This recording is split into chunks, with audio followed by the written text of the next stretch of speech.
This channel does not promote any violent, harmful, or illegal activities. All content provided by this channel is meant for an educational purpose only. একই সঙ্গে যুবভারতী কাণ্ডে DG Rajib কুমারকে show cause রাজ্য সরকারের মুখ্যমন্ত্রীর নির্দেশে এই গঠিত তদন্ত কমিটির সুপারিশের ভিত্তিতেই এই শোকজ 24 ঘন্টার মধ্যে ডিজিপি রাজীব কুমারের জবাব তলব রাজ্যের শোকজ বিধাননগরের পুলিশ কমিশনার মুকেশ কুমারকেও ডিসিপি অনিশ সরকারের বিরুদ্ধেও বিভাগীয় তদন্তের নির্দেশ। তদন্ত শেষ না হওয়া পর্যন্ত সাসপেন্ড ডিসিপি অনিশ সরকার। ক্রীড়া দপ্তরের প্রধান সচিব রাজেশ কুমার সিনহাকেও শোকজ। যুবভারতী সিইও দেবকুমার নন্দনকে পদ থেকে অপসারণের নির্দেশ।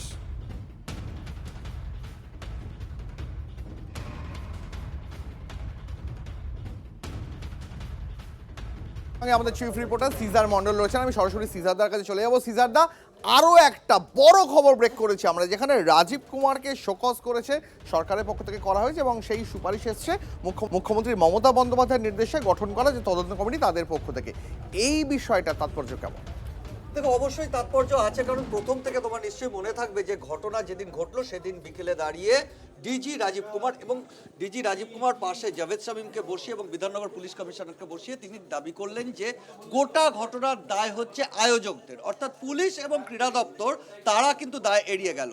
কিন্তু মুখ্যমন্ত্রীর নিযুক্ত যে তদন্ত কমিটি, অবসরপ্রাপ্ত বিচারপতির নেতৃত্বে যে তদন্ত কমিটি, সেই তদন্ত কমিটি কিন্তু প্রথম দুদিন তারা ঘটনাস্থল দেখে তারা কিন্তু সম্পূর্ণ উল্টো পথে হাঁটলেন। তারা কিন্তু স্পষ্ট করে দিলেন ক্রীড়া দপ্তর এবং পুলিশ তারা দায় এড়াতে পারেন এবং সেই জায়গা থেকেই ডিজিকে শোকজ এবং যে চিঠি দেওয়া হয়েছে ডিজিকে, সেখানে খুব স্পষ্টভাবে বলা হয়েছে ডিজির উপস্থিতি সত্ত্বেও সেখানে এতগুলো দপ্তর, অর্থাৎ ক্রীড়া দপ্তর, পুলিশ, মাঠ কর্তৃপক্ষ এবং সেই সঙ্গে সঙ্গে বেসরকারি আয়োজকদের, তাদের মধ্যে লিয়াজো, তাদের মধ্যে পর্যাপ্ত যে কোঅর্ডিনেশন, সেই কোঅর্ডিনেশনের অভাবেই এই ল্যাপস, এবং সেটা হলো কিভাবে সেটাই কিন্তু জানাতে বলা হয়েছে রাজীব কুমারকে 24 ঘন্টার মধ্যে। এবং সেই সঙ্গে সঙ্গে তার যে অধস্তন আধিকারিকরা, সেটা ডিসিপি অনিশ সরকার হতে পারেন, তার সঙ্গে সঙ্গে বিধাননগর পুলিশের কমিশনার মুকেশ হতে পারেন, যারা ঘটনাস্থলে উপস্থিত ছিলেন।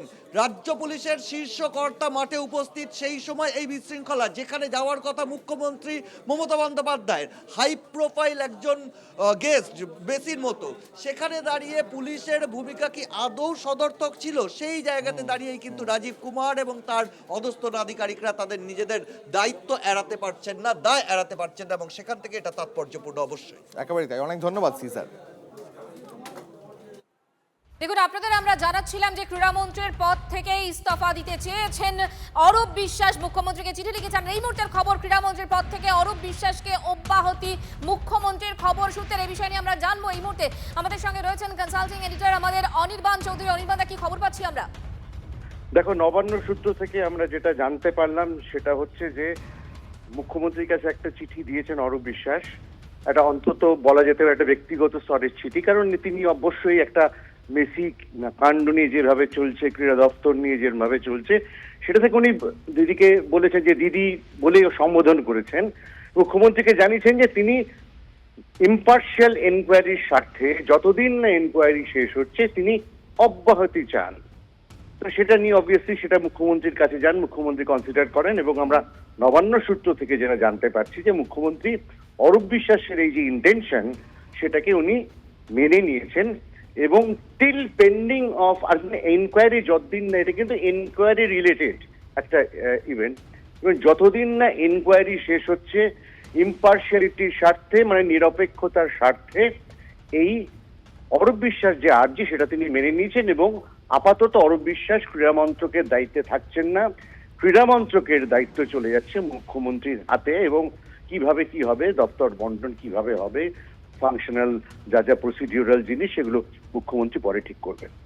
অনির্বাণদা, ক্রীড়া দপ্তর মুখ্যমন্ত্রীর হাতেই থাকছে আপাতত। বাকি যে দপ্তরগুলো ছিল, যেমন আবাসন ছিল, যুব কল্যাণ দপ্তর ছিল, এগুলো কি অরূপ বিশ্বাসের হাতেই থাকছে? না না না, এটার তো কোনো প্রশ্নই নেই, কারণ অরূপ বিশ্বাস অব্যাহতি চেয়েছেন একটা ইনকোয়ারির স্বার্থে, যেটা ক্রীড়া দপ্তর সম্পর্কিত একটা ইনকোয়ারি, সেটা থেকে অরূপ বিশ্বাস ওটা থেকে অব্যাহতি চেয়েছেন, এবং সেটার প্রেক্ষিতেই মুখ্যমন্ত্রী বলেছেন যে ঠিক আছে, আপাতত তোমাকে দেখার দরকার নেই, এনকোয়ারির স্বার্থে, নিরপেক্ষতার স্বার্থে এটা আমি দেখব, এবং তোমার অন্যান্য দপ্তর যেটা, সেটা তো এটার সাথে এটা সম্পর্কিত নয়, ওটা একদমই আলাদা বিষয়।